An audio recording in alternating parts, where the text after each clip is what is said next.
जय हिंद स्टूडेंट्स।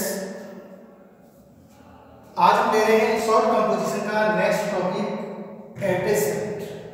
देखिए बच्चों, कंपोजिशन भी दो प्रकार के कंपोजिशन होते हैं, एक होता है शॉर्ट कंपोजिशन और एक होता है लॉन्ग कंपोजिशन। तो शॉर्ट कंपोजिशन के अंदर जो भी हमें जो हमारी जो रचना जो हमें लिखनी होती है उसको उसकी जो वर्ड लिमिट है वो 50 वर्ड्स है। जैसे नोटिस है या हम कहेंगे पोस्टर हैं या इस प्रकार के जो एडवर्टाइजमेंट हैं। तो आज हम टॉपिक ले रहे हैं एडवर्टाइजमेंट और इसको हम हिंदी में कहते हैं विज्ञापन। एडवर्टाइजमेंट को हिंदी में कहते हैं विज्ञापन, शॉर्ट में इसको एड भी बोला करते हैं। अब देखो इस एडवर्टाइजमेंट की जरूरत है वो क्यों पड़ती है। देखिए एडवर्टाइजमेंट का यूज तब किया जाता है जब कोई मैन्युफैक्चरिंग जो फैक्ट्री है या कोई वस्तु निर्माता या कोई जो उत्पादक जो लोग हैं वो अपने प्रोडक्ट की सेल अधिक से अधिक मात्रा में बढ़ाने के लिए या फिर कोई सेवा प्रदान करने वाली जो संस्थान जो होती है वो अपने सर्विसेज प्रोवाइड करवाने के लिए वो इस एडवर्टाइजमेंट का को काम करती है। ठीक है, अब देखिए आप ये जो एडवर्टाइजमेंट है वो किसके माध्यम से है वो लोगों तक है वो पहुंचता है।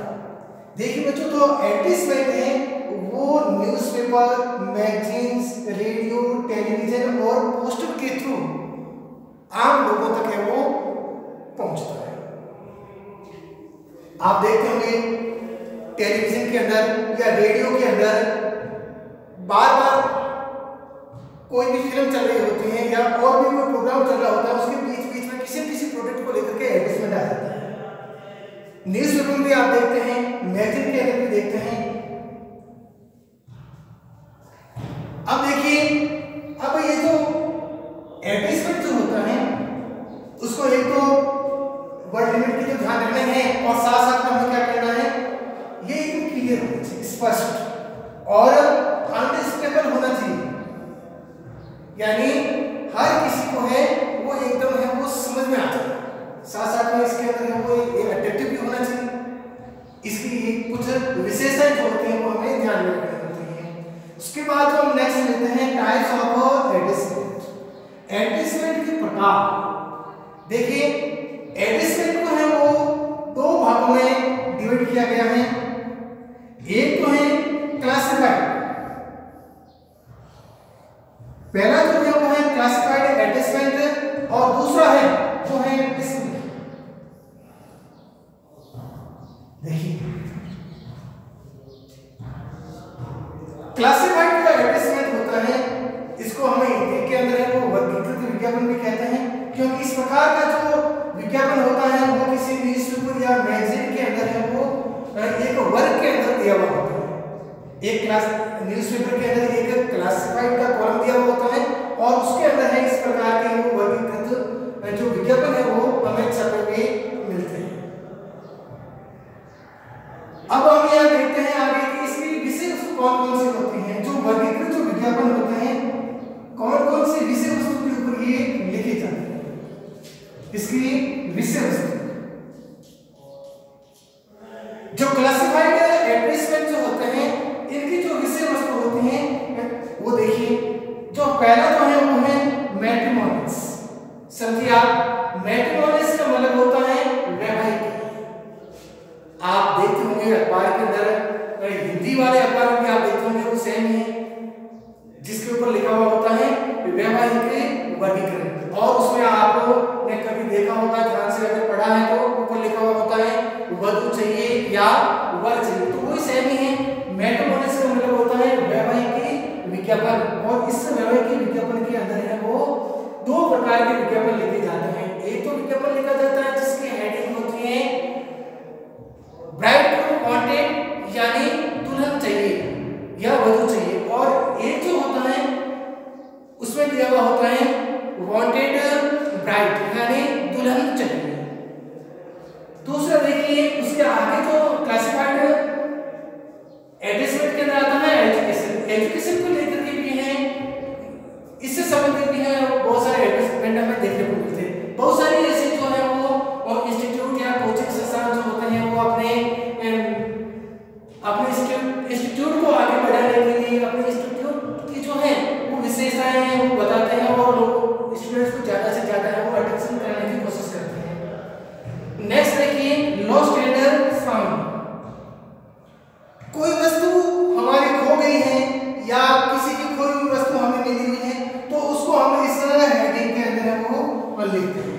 आपने अखबार के अंदर देखा होगा लिखा हुआ होता है खोया पाया। नेक्स्ट देखिए और क्लासिफाइड जो एड्रेसमेंट होते हैं उनकी विषय वस्तु कौन सी होती है, टूर्स एंड ट्रेवल्स होती है। आपने कभी देखा होगा कि अमुक जो है वो टूर्स एंड ट्रेवल्स जो है वो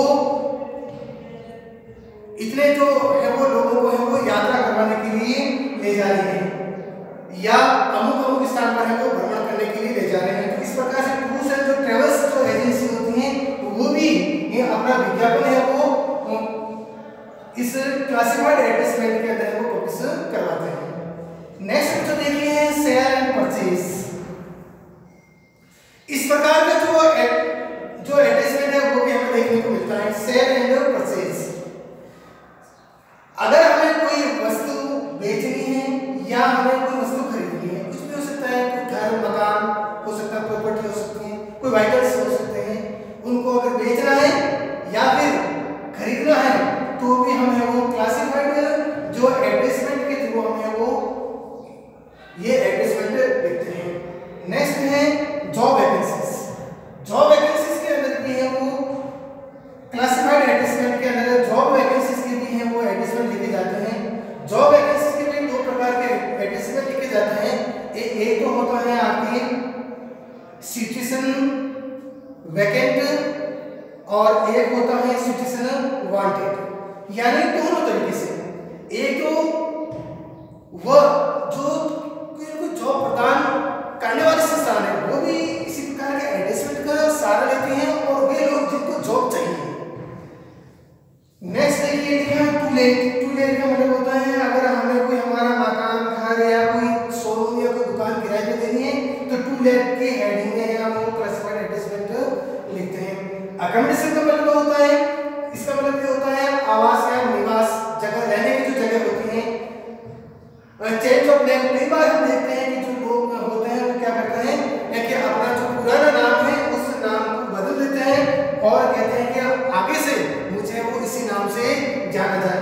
तो जब लोग अपना नाम है वो जो चेंज करते हैं तो भी है वो इस क्लासिफाइड एडवर्टाइजमेंट का सहारा लेते हैं। बच्चों तो परीक्षा की दृष्टि से ये जो क्लासिफाइड जो एडवर्टाइजमेंट है वो हमारे लिए बहुत उपयोगी है और हम इस एक विषय वस्तु को लेकर के हम इनको पढ़ेंगे समझेंगे कि किस प्रकार मैट्रिमोनियल्स किस प्रकार education lost and found tours and travels purchase job vacancies to let accommodation change of name वाले जो एडवर्टाइजमेंट है वो किस प्रकार से लिखे जाते हैं। नेक्स्ट देखिए नेक्स्ट जो है वो है डिस्प्ले। एडवर्टाइजमेंट का जो नेक्स्ट टाइप है वो है डिस्प्ले। डिस्प्ले का मतलब प्रदर्शन या प्रदर्शित करना। आपने कभी देखा होगा कि ये जो इस प्रकार का जो एडवर्टाइजमेंट होता है वो थोड़ा आकार में बड़ा होता है। न्यूज़पेपर में अगर आप देखते हैं तो उसकी थोड़ी साइज वो बड़ी होती है। कभी-कभी इस प्रकार का जो डिस्प्ले एडवर्टाइजमेंट है वो केवल पोस्टर पे भी देखने को हमें मिलता है।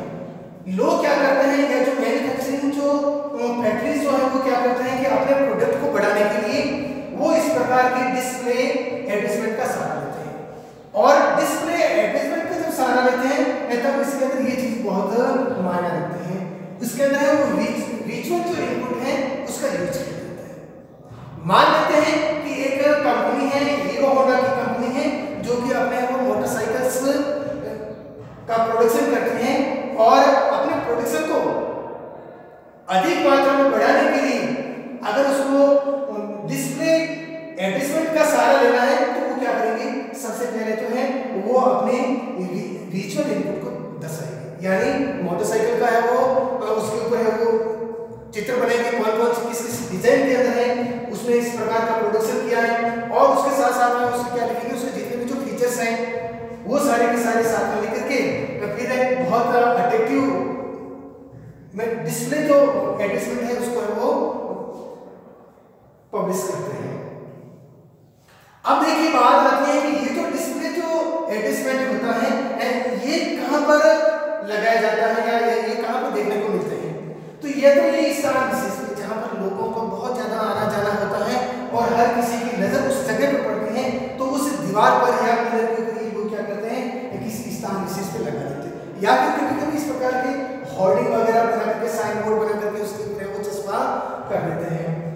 और न्यूज़पेपर के अंदर, मैगजीन के अंदर भी है वो इस प्रकार के डिस्प्ले एडवर्टाइजमेंट हमें देखने को मिलते हैं। देखिए बच्चों, एक बात हमें हमेशा ध्यान रखनी है कि जब भी हमें कोई एडवर्टाइजमेंट को पब्लिश करवा रहे हैं, चाहे जो क्लासिफाइड एडवर्टाइजमेंट हो या फिर डिस्प्ले एडवर्टाइजमेंट हो, हमें इस बात को ध्यान में रखना होगा कि हमारे जो एडवर्टाइजमेंट भी हैं वो कंटेंट क्या है, यानी उसकी जो विषय वस्तु क्या है, किस विषय पर हम है वो एडवर्टाइजमेंट है उसको लिखवा रहे हैं। तो ये हमारे माइंड के अंदर पहले एकदम क्लियर हो जाना चाहिए और उसके बाद में ही है वो हमें इस प्रकार के एडवर्टाइजमेंट को पब्लिश करना चाहिए। कुछ और एडवर्टाइजमेंट को लेकर के कुछ इंपॉर्टेंट बातें हैं उनको हमें ध्यान रखना चाहिए। देखिए, जब भी हम एडवर्टाइजमेंट को पब्लिश करवाते हैं बच्चों, देखिए जनरली इसको हम न्यूज़पेपर के अंदर या मैगजीन्स के अंदर करवाते हैं और जितना हो सके इनकी विशेषता ये होती है कि कम से कम शब्दों में अधिक से अधिक बता देना। कम से कम शब्दों में है वो अधिक से अधिक लोगों को है वो बता देना। तो इसके लिए हमें क्या करना होता है, हमें फ्रेजेस और पंक्चुएशन मार्क्स का यूज करना होता है। वाक्यांश, छोटे वाक्यों का और वाक्यांशों का यूज करना होता है। बड़े पूरे वाक्य नहीं बनाना होता है, वाक्यांश का यूज करना होता है। उसके साथ साथ हमें क्या करना होता है, पंक्चुएशन मार्क्स मींस मतलब कोमा वगैरह लगा देना चाहिए ताकि शब्द के बजाय उस कोमा से ही है वो अर्थ स्पष्ट हो जाए। किस चीज से बचना चाहिए, कनेक्टर्स। बच्चों कनेक्टर्स यानी संयोजक जो शब्द होते हैं, बट एंड इस प्रकार के कनेक्टर्स का हमें उसमें यूज नहीं करना चाहिए। वर्ब्स का हमें यूज नहीं करना चाहिए, हमें फुल सेंटेंस तो बनाना है नहीं। और आर्टिकल एंड का भी हमें क्या करना नहीं करना चाहिए, इसका यूज नहीं करना चाहिए। बच्चों इसका तो हमें यूज नहीं करना चाहिए क्योंकि ये फालतू इसलिए है क्योंकि न्यूज़पेपर के अंदर जब भी हमें एडवर्टाइजमेंट को पब्लिश करवाना है, इसका मतलब हमें क्या करना होता है, हमें वहां पर कॉस्ट लगती है हमारी, और वो भी कॉस्ट इसके अनुसार हमें कितने वर्ड्स हमने वो लिखने हैं उसके अनुसार कॉस्ट देनी होती है। तो इसलिए कम से कम शब्दों का प्रयोग करके और उसके माध्यम से अधिक वो बताना होता है। इसलिए हमें छोटे छोटे शब्दों, छोटे छोटे वाक्यों का प्रयोग करना चाहिए, पंक्चुएशन मार्क्स का प्रयोग करना चाहिए और कनेक्टर्स, वर्ड्स, आर्टिकल्स एंड इनके हैं वो यूज से हमें बचना चाहिए। तो बच्चों ये तो हुआ है हमारे सामने एडवर्टाइजमेंट को लेकर के इसकी महत्वपूर्ण बातें कि एक एडवर्टाइजमेंट होता क्या है, क्यों एडवर्टाइजमेंट का वो पब्लिकेशन किया जाता है, कितने इसके वो टाइप्स हैं और एग्जाम की दृष्टि से कौन सा जो है वो हमारे लिए